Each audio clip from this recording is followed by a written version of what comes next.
కేంద్ర బడ్జెట్లో రాష్ట్రానికి తీరని అన్యాయం జరిగింది.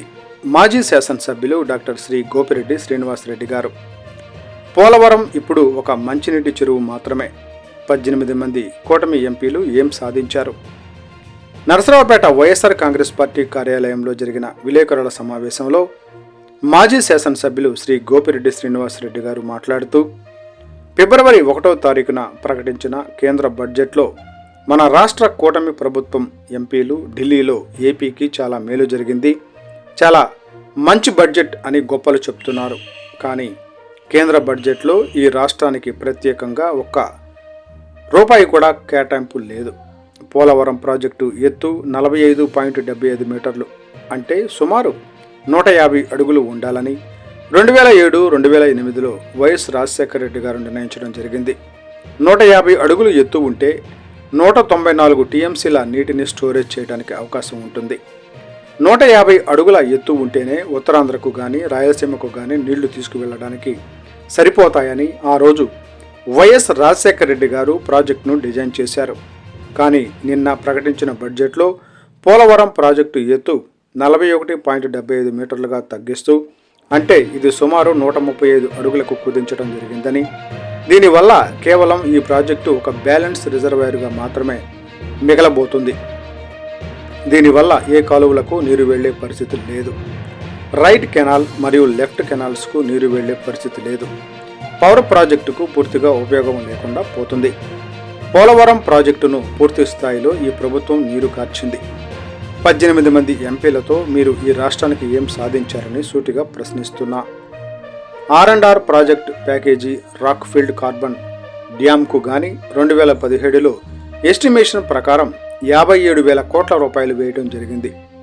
దీంట్లో కేవలం R&R ప్యాకేజీకే 33,000 కోట్ల రూపాయలు. ఇప్పుడు పోలవరం డ్యామ్ మొత్తానికి 3,400 కోట్లకు మాత్రమే కుదించారు. ఇది బడ్జెట్లో కూడా ప్రవేశపెట్టారు. రాష్ట్రానికి ఎంత తీవ్ర నష్టం జరుగుతున్నది, ఇది వాస్తవం కాదా? ఇది బడ్జెట్లో ప్రవేశపెట్టారా లేదా? ప్రజలకు ఎందుకు మీరు నిజాలు చెప్పడం లేదు? ఎంత దారుణంగా ఈ రాష్ట్రం నష్టపోతుంది. పోలవరం ప్రాజెక్టుకు అంత ముందు ఇచ్చిన నిధులు పోగా ఇప్పుడు 12,000 కోట్లు మాత్రం ఇస్తున్నారు. ఇదే మాట కేంద్రం జగన్మోహన్ రెడ్డి గారితో 2022లో మాట్లాడితే జగన్ గారు పోలవరం ఎత్తు తగ్గించడానికి ఒప్పుకోలేదు. ఆయన ఎత్తు తగ్గించే ఫైల్ మీద సంతకం పెట్టడానికి నిరాకరించడం వల్ల బ్యాలెన్స్ నిధులు రాకపోవడంతో మిగిలిపోయిన పనులను చేయలేకపోయారు. జగన్ గారు ప్రాజెక్టు ఎత్తు తగ్గించడానికి ఒప్పుకొనుంటే ఎప్పుడో ఈ ప్రాజెక్టు పూర్తయ్యేది. ఇప్పుడు మీరు డ్యామ్ ఎత్తు తగ్గించడానికి ఒప్పుకొని కేవలం 35,946 కోట్లకు ఒప్పుకొని సంతకం పెట్టడం వల్ల 12,000 కోట్లను రిలీజ్ చేశారు. ఇప్పుడు 54,100 కోట్లు బడ్జెట్లో పెట్టారు.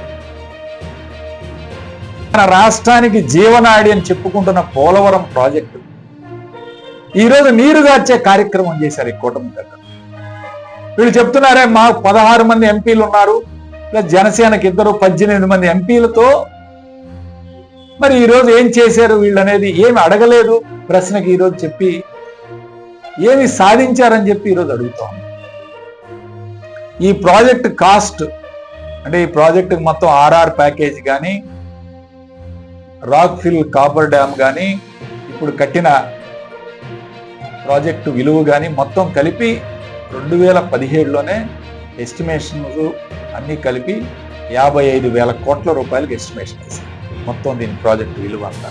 ఇందులో R&R ప్యాకేజే దాదాపు 33,000 కోట్ల రూపాయలు. అంటే రీహాబిలిటేషన్ ప్యాకేజ్ అక్కడున్న ముంపు మండలాలు ముంపు ప్రజలందరికీ తరలించి ఇళ్లు కేటాయిస్తే 33,000 కోట్ల రూపాయలు R&R ప్యాకేజ్.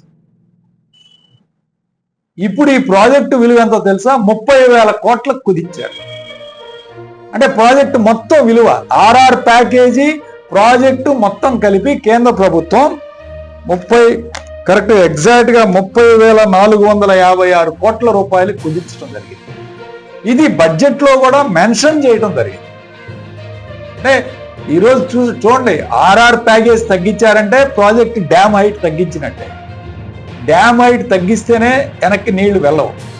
వెళ్ళనప్పుడు R&R ప్యాకేజీ ఎక్కువ మంది ప్రజలకు అవసరం లేదు కాబట్టి ఇది తగ్గించడం జరిగింది. సో దీనివల్ల ఈరోజు రాష్ట్రానికి తీవ్ర నష్టం జరుగుతుంది అనేది వాస్తవం కాదా? ఈరోజు కూటమి పెద్దలు కూడా అడుగుతా ఉన్నాం, ఇది వాస్తవం కాదా? బడ్జెట్లో ఇది పెట్టారా లేదా? ప్రజలకు ఎందుకు మీరు తెలియజెప్పట్లేదు? ఇది చాలా దారుణంగా నష్టపోతూ ఉన్నాం ఈరోజు. ఇప్పుడు వీళ్ళు ఇచ్చేది అంతా బ్యాలెన్స్ మిగిలిందంతా కూడా పోలవరానికి కలిపి 12,000 కోట్లు, 12,000 చిల్లర కోట్లు మాత్రమే పోలవరానికి ఇస్తున్నారు కేంద్ర ప్రభుత్వం. అంటే ఇప్పుడు దాకా ఇచ్చినవన్నీ తీసేసి. ఇదే మాట జగన్మోహన్ రెడ్డి గారితో కూడా మాట్లాడటం జరిగింది.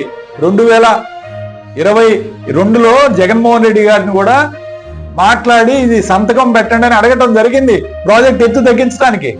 ఆ రోజు జగన్మోహన్ రెడ్డి గారు నిరాకరించడం వల్ల ఈ ప్రాజెక్టు ఆ రోజు ముందుకు తీసుకువెళ్లి కట్టలేకపోయాడు ఆయన. అంటే మిగిలిన పనులు చేయలేకపోయాడు.